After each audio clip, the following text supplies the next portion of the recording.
We'll guide you through how to print from Canva. If you find this useful, then consider subscribing and liking the video. Here we are on Canva, and you've been working on a design or project. So in this case, I've been working on a CV, but perhaps you've been working on some sort of other graphic for your business, for your work, or for a university. And now you want to go and print it out.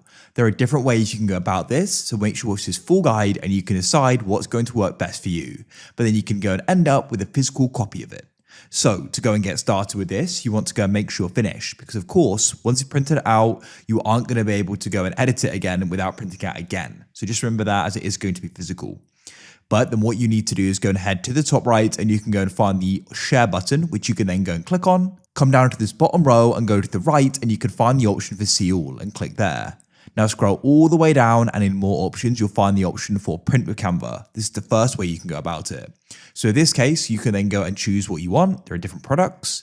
Let's say you wanted the letterhead, as this is going to be the best for it. You could then go and see a little preview there, and you can go and order it. This does cost money, as they're going and printing it out for you.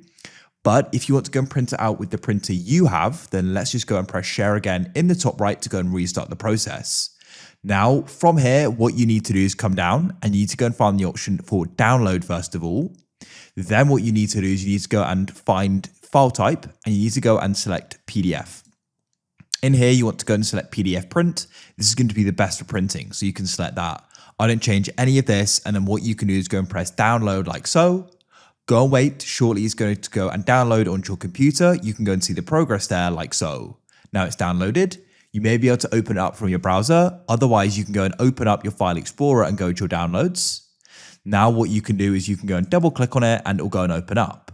And then you can go and find the print button. In this case, it's the top right, or you can use the shortcut Control and P. Go to the top right and you can choose your printer. I'll press see more and I can then select my printer, and we're now using it. And then you can choose if you want it in color, the copies and the pages. I want them all, they're already set. And you can press print in the bottom right. And then it's going to go and print out with my printer. That's it. If you found this useful, then consider subscribing and liking the video.